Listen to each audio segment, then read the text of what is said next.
Please welcome co-founder and CEO of Strider Technologies, Eric Levesque, co-founder and COO of Strider Technologies, Eric Levesque, and founding director at the Utah State University Center for Anticipatory Intelligence, Jeannie Johnson.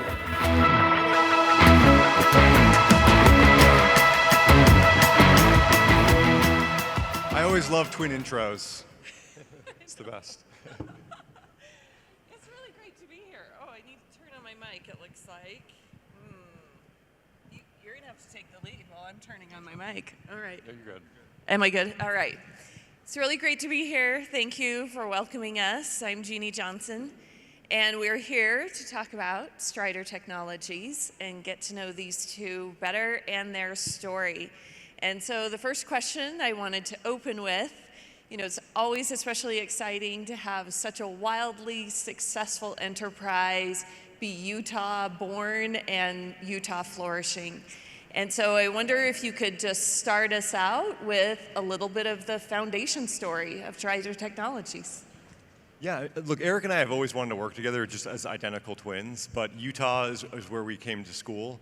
It was where we really developed a passion for entrepreneurship, geopolitics, and then throughout our careers developed that skill set and understanding in a more nuanced way. And honestly, it was at Silicon Slopes in 2019 that we really decided we're going to move forward and launch the business. So Silicon Slopes, I think, is a part of that story, from the origin days. And Utah has just always been viewed from a Strider perspective as the place to build a national security and intelligence operation. Given the talent that's here, the growth and the support of the state, and more importantly, that patriotic mindset that I think exists in all of us here in Utah to support our country, support our military, and be a part of the solution, not just an observer of it. Thank you. Thank you. We feel the same way. I think too, it's really interesting.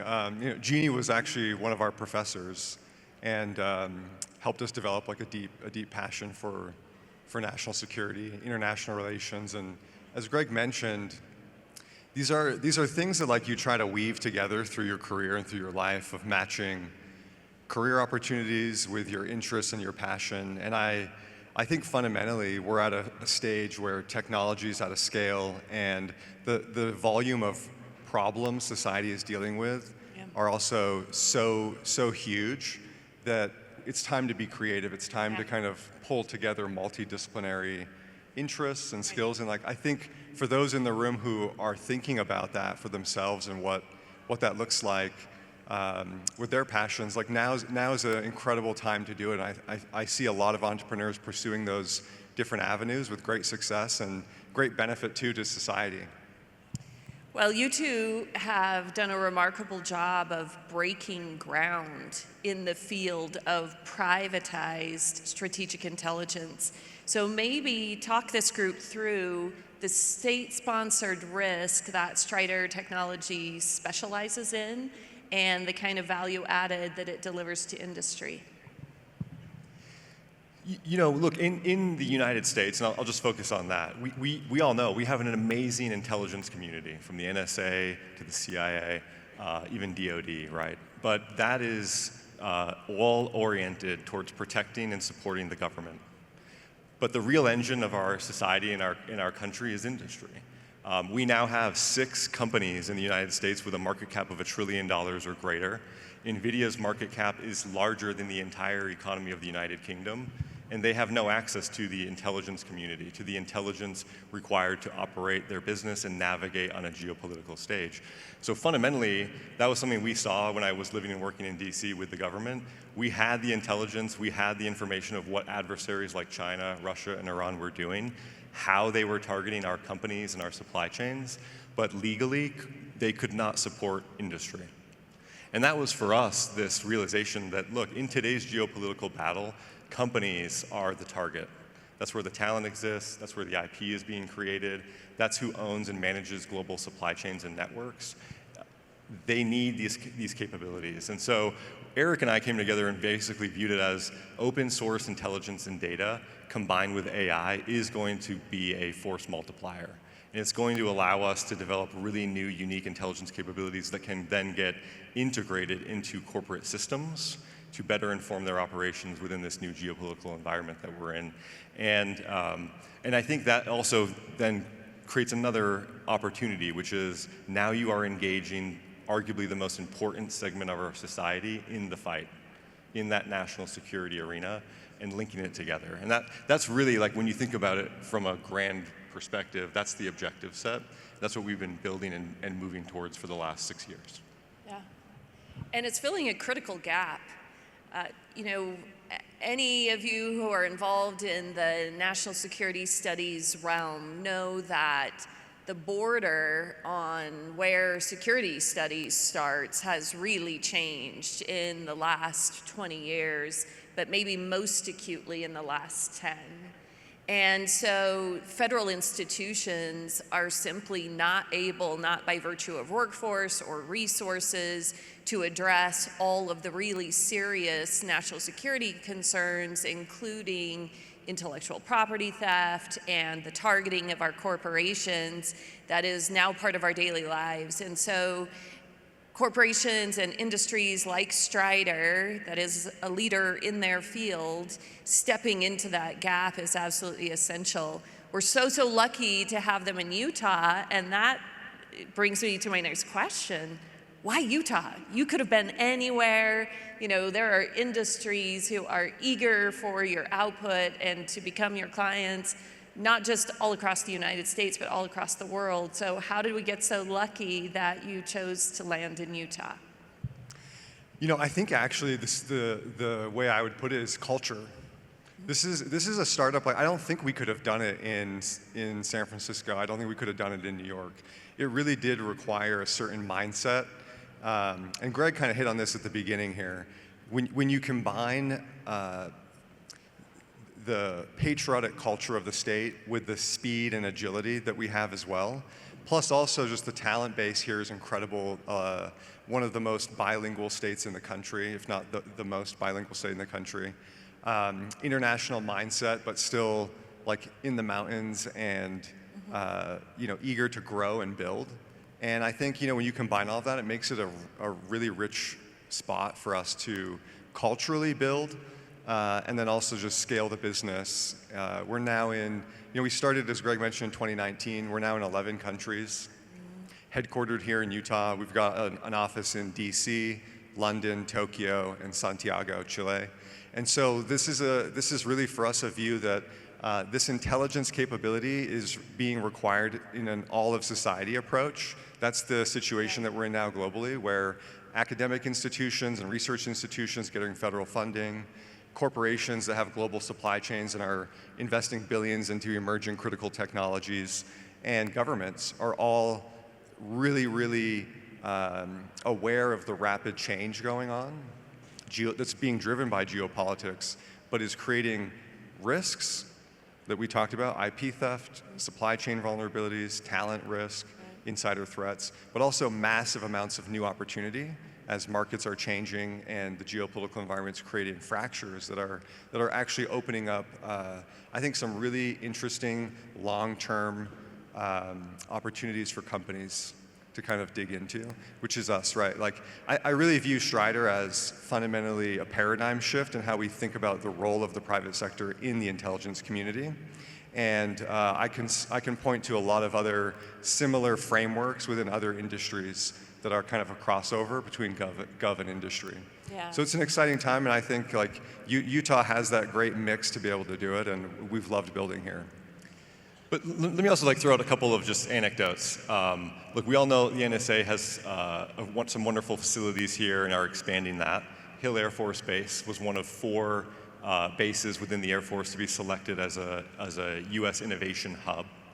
I'll just say with you guys, in the national security community within DC, like, Utah is on the map. It is being viewed as the growth center for a lot of the intelligence investments that are going to be made out of DC. And it's for all of those reasons Eric just mentioned, the talent here, the entrepreneurial mindset, the culture, and more importantly, that desire to support and be part of the solution. So I think this is the beginning. Like, we're in the early innings of really building out a national security hub here in the state. The pieces are all there. And then with Governor Cox's and Stuart Adams' support, we're building out the 47G Center as well to bring those industry organizations together under one roof to help enhance that ecosystem and partnership, because this is a team sport, right? And so I think that's one of the exciting things. A lot of the tech development in the state over the last decade plus has been enterprise SaaS, which is phenomenal. But I think we're also now in the beginnings of a new category that's going to grow here in Utah and be an important part of our national security community. Well, one of the great things about the Silicon Slopes Summit is that that community gets together and talks to each other. And I imagine that for many of you who are coming from industry, foremost on your mind is, what should I be worrying about? What parts of the geopolitical landscape may reach out and touch my industry? Can you speak to that a little bit? Given that you kind of have the inside track on this threatscape, if you were to pass forward sort of key points to keep in mind, or even some warnings to the rest of our fellow industry members here in Utah, what's on your mind? What's on your radar?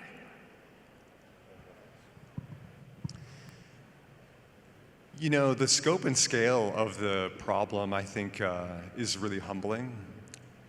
There is not one Fortune 2000 company or one academic institution in America that we've met with that has not been dealing with direct targeting, IP theft, or threats from a state actor. And they're targeting their supply chain, they're targeting their IP, their talent, and we're all trying to figure out collectively, how do you deal with that within the legal frameworks we have and also within the cultural dynamics of an open society. It's something that's critical and important for our innovation ecosystem. We like to collaborate. We need collaboration to advance technology and to continue to innovate and outcompete. But how do you do that in a way that is not inadvertently funding or supporting foreign adversary programs?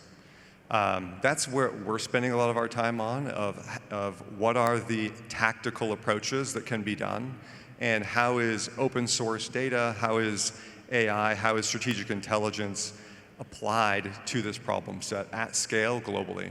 And what we're finding actually is that when you bring the stakeholders together, the stakeholders from our point of view, as we define like in an all of society approach, is academia, industry, and government. It's very clear what the demarcation is and how to approach it.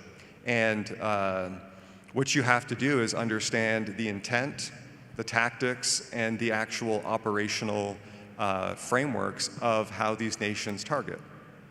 And when you do that, then you can develop proactive programs, you can do training. It's about awareness building as much as it is preventing. And we've seen huge success in that over the last year.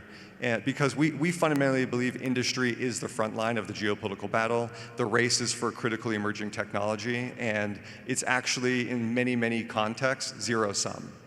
So our view is we want to enable industry and academia to be able to make those advances in the fastest, most efficient way, but also do it where it's not inadvertently supporting a foreign military, for example.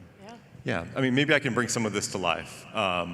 So some real life examples just to kind of show you guys what companies are dealing with today. So in 2017, the US Trade Rep's office did a study to look at China's IP theft here in the United States.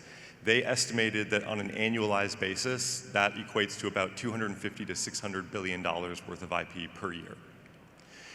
These emerging frontier technologies we're talking about, AI, quantum, synthetic biology, there is currently no clear winner in those technology fields today. So we're literally in a tech race. The Communist Party of China has clearly articulated that they're in a tech race, they view it that way, and then they mobilize their intelligence services to target our AI labs.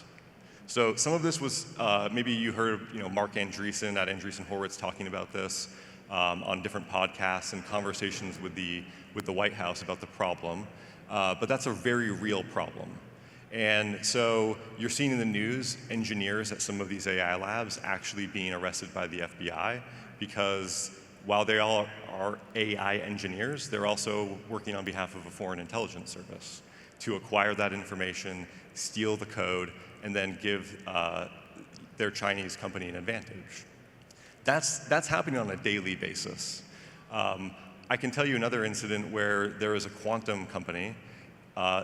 They had an employee who was solicited over corporate email by a Chinese government intelligence officer. He was, in his email, offered $3 million if he grabbed the code that he was working on and then hopped on a plane and went to China. You've seen this happen at Tesla. You've seen it happen at Apple. It is happening across our innovation hubs. And I will tell you all, it's happening here in Utah as well. Utah is not immune to that. There are efforts here to look at your companies, figure out what you're doing, and then develop strategies to actually absorb that back into the PRC. So look, I talk a lot about China. That's my background. That was the expertise that I brought and supported on a variety of US government programs on. But they're not the only actor. Russia is doing similar things. There's a reason why they are still developing and flying advanced drone technologies with American inputs, because they've developed a very unique and sophisticated global front companies to access our supply chains and get over our export control restrictions. So this is the name of the game, right, today. It's not about the most battleships and the most aircraft right now. Right now, the competition is happening in the economic, technological space. And I think it's important for us to understand and be able to articulate the actual activities that are occurring on a daily basis. This isn't just cyber hacking. This is people being targeted and in some cases even being coerced into participating in some of these efforts. So that's really from our perspective, that's the existential reality of the threat. And when you talk about $250 to $600 billion of loss per year, compound that over a decade. Think about the loss of opportunity, the loss of innovation that occurs as part of that whole process. And then what we're gearing up for in the national security space is a real conflict. And so that's what Eric was really hitting on when he said, we should not be inadvertently enhancing our adversaries' capabilities. We need to be proactively understanding how to actually stop it and mitigate those threats. Actually, you're just perfectly leading into what is my next question, next thought. Probably many of you have felt a bit frustrated, whether you're part of a cyber team, recognizing that that's not the only mechanism into these corporations, or otherwise part of an intelligence or security team inside your industry, and it can feel like you're constantly reactive and you're in a defensive crouch and you're just putting out fires. And one of the things I've been so impressed by with Strider Technologies is your proactive defense. You're looking over the horizon, you're anticipating problems that are only in the making and haven't yet arrived. And kind of the Strider mantra is data dominance. So will you talk through that strategy of cultivating an anticipatory mindset and a proactive defense rather than purely a reactive defense for industry? Yeah. I think to kind of sum that up, we live in a post-privacy world. That's a fact. I think we all kind of inherently know that, whether we want to acknowledge it or not. The other thing is that the framework of the intelligence community historically has been about secrecy. That is how you achieve the best outcomes. When you live in a post-privacy world where you have ubiquitous monitoring, like you have a device on you at all points in time, I mean, that's totally different. The reality now is that from our point of view, speed is greater than secrecy. Mm-hmm. And so if you want to have big outcomes for these problem sets that we're trying to tackle, it's about getting everybody on the same sheet of music, seeing the playing field through the same lens, having the same type of intelligence that you're using across different segments of society to make decisions. That's our view of it, and in order to do that, data underpins it. I'm going to switch the path of our conversation a little bit now. As introduced, I'm an educator. I'm the founding director of the Center for Anticipatory Intelligence up at USU. And the Levesque brothers and Strider Technologies represent our gold standard for an industry partner. So we, along with UVU, represent something called I3SC.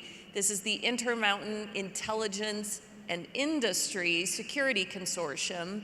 So we, along with Ryan Vogel here at UVU, who heads up the Center for National Security Studies, we combine our talents, combine our efforts in this wider ecosystem that Greg and Eric have been talking about in Utah in order to really leverage the talent across the state and become the go-to place educationally for a degree in security studies or a degree in intelligence.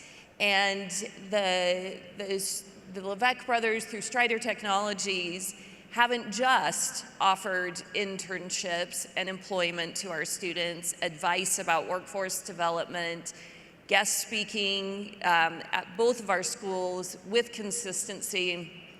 They've invested in all of those ways that you may be familiar with, but additionally have also invested in scholarship funding so that students from all across the nation can be drawn to our schools and we can get top talent, top-tier talent from all across the nation and even across the world. So you both know that I consider you the gold standard in this regard of an industry that grew out of Utah but then is reinvesting back in Utah. And I wanted you to maybe just talk through your corporate philosophy about that, about reinvesting as a Silicon Slopes community in our workforce and in the educational institutions that can produce that workforce. So yeah, this year we announced scholarships for UVU and Utah State University students. Really, like, our goal here and objective is if you're studying engineering or computer science, if you are in biology, some other fantastic major, what can we do to get you also interested in national security? We think that in the future here, you're not going to have people who are like just solely focused on national security or international relations. You're going to need to have some sort of cross-disciplinary context.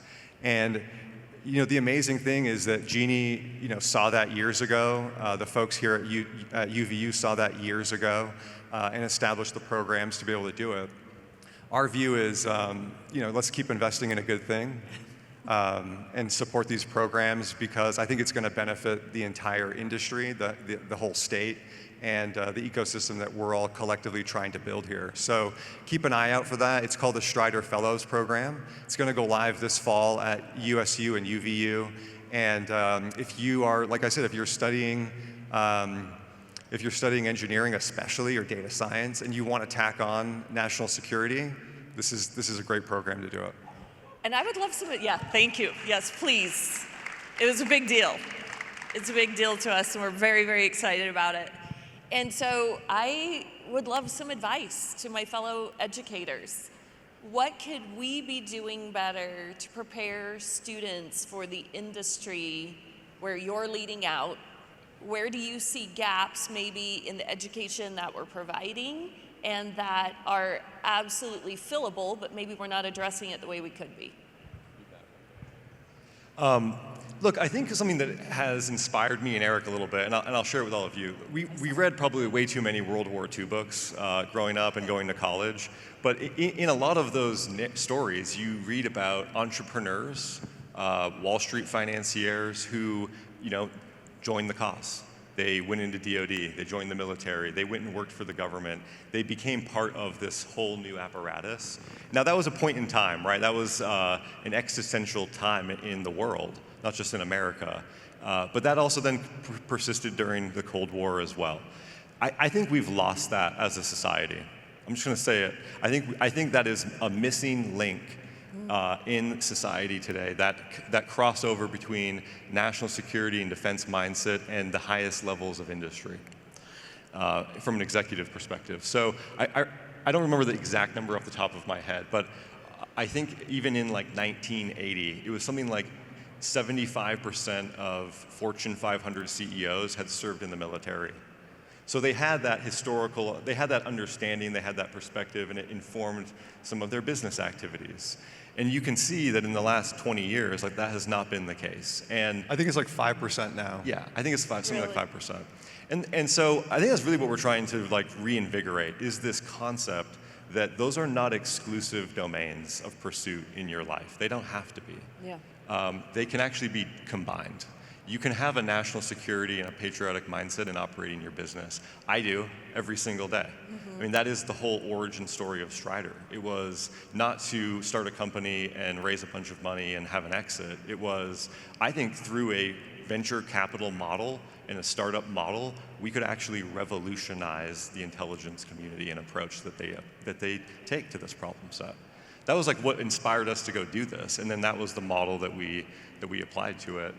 And so through the Strider Fellows program, through some of the other engagements we have across the state with universities, 47G, World Trade Center Utah, that's really the objective set, right? And so I think to the extent that the universities here and professors can start to instill that more and make those connections with folks who are involved in it, it gives students that confidence and that belief that they can be a part of it.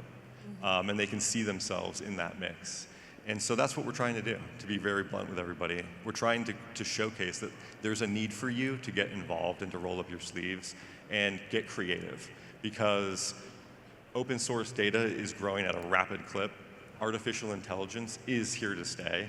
I don't want to overhype it, but I'll just tell you, in our business and in the intelligence community, it is revolutionizing the entire space. The speed at which now you can collect, process, and disseminate information is unrivaled. And when I worked with the US government for over a decade, everything we did was manual. So think about that. I mean, everything we did, we'd get an intelligence question, we would have to then manually put a team together, go collect the intelligence, analyze it ourselves, put together the content and the output, and then the recommendation next steps. That would take months. I think the AI is doing a little bit better than you did too. It brings a tear to my eye. Yeah, it's doing a lot better. But I think that's like that's the inherent excitement and the opportunity. So that's at the university level, I think that's where it begins. That's where that spark can get initially ignited. I want to stick with that theme of student confidence. You know, I've had the luxury of getting to watch part of your story as it has developed. And I imagine that we have some young entrepreneurs in the audience, as well as some students. And, there's an audaciousness to your story. You went after this giant big idea with all kinds of people telling you either that it couldn't be done or it shouldn't be done. And I wonder if you're willing to take just sort of a personal moment for a minute and talk through the internal characteristics of leading an entrepreneurial enterprise towards success. What internally is required in that process, and what should some young, just starting out entrepreneurs kind of expect of that journey? I think we're about 6 years in to the Strider journey. There's still a lot to learn and a lot to do.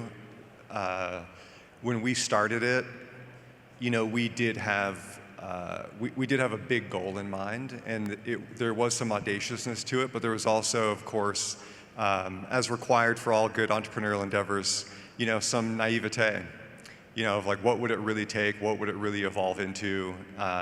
What would the opposition be? Maybe useful naivete, would you say? Yeah, I think so. I think then you keep going. you always. It's good to have a little bit of that. I think you can use it to your advantage throughout the experience. Surround yourself with amazing people. I think that's key. Be able to adapt. It doesn't hurt to have an identical twin. I'm just saying, if you have one, like that's a great tag team. Just throwing that out there. It's proved to be pretty good. The other piece of it is if you can conceptualize it in your mind, and you can kind of, sometimes it's difficult to be able to like see all the different paths and different avenues to achieve the outcome you want. But the more detail you can get in that, the more confident you can just be in your own decision making and in your own path to bringing it to life, regardless of what others external say to you. Because I'll tell you, when you're out raising a seed round, an A round, a B round, you're trying to bring on new hires, you have partners that you want to bring on, you will get all the amount of unsolicited feedback that you want. You get a ton of it. Take it, see what works, see if it adds to the vision that you have. But at the end of the day, I think the benefit that Greg and I have had is we had each other to talk about it so much and define it in such detail that it kind of becomes this very grounding perspective and this very grounding vision. So I hope I kind of answered that question. It's kind of an abstract question, and I know every entrepreneur has a different journey and experience set, but that's just a couple thoughts that came to mind.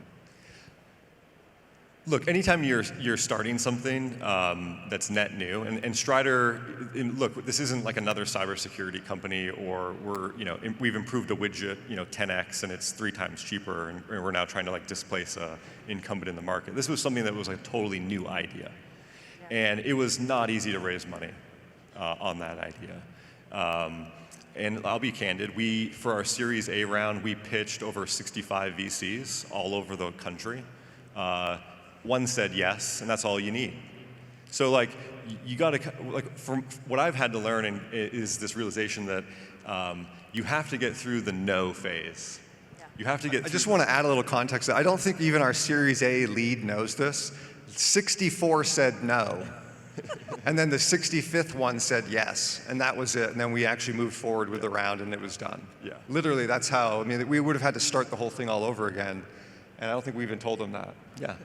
So I think there's every startup has that story. You have to get through that phase. You have to view it as I'm climbing the mountaintop. It's just going to be a bunch of no's. Not something I'm used to that actually in my life, so that's pretty easy actually. But psychologically, breaking through that mindset, and then more importantly, being able to look at yourself in the mirror every day and your family and say we'll figure it out, and we're going to make ends meet and realize the objective set. I realize it doesn't always work. It doesn't always work for everybody, so things have to kind of come together in a unique way. But for us, I think that was the mission part was what was so motivating to keep pursuing it, and to realize that objective. And then you continue to build upon it as you go. More people recognize the opportunity and join, and then you build out that whole network and family. It includes investors and executives and partners along the way. So it really is a massive team effort, and we have always had a big tent mentality about bringing in people to help the cause and to help move it forward. And it's just really about going out and finding people who believe. I actually fundamentally view the seed round, A, and even sometimes B round, those are belief rounds for investors. You're not going to get a bunch of data and a model in place that everybody can back into and say yeah, you're going to be $1 billion company. And if that's the expectation, I think it's a little cuckoo head. So the whole thing here is, do you believe that you can execute? Do you believe that you can realize the outcome? And can you find people along the way who see it? And that's really, I had to realize, don't take it personally, right? You got to get people there to see it and believe in it, and then come along for the ride. Well, you two know that I think the world of you. So it is just a privilege, and it's fun to get to spend time with you. And I love every time that we get to be on a panel together or do something else together. So we're at the end of our time.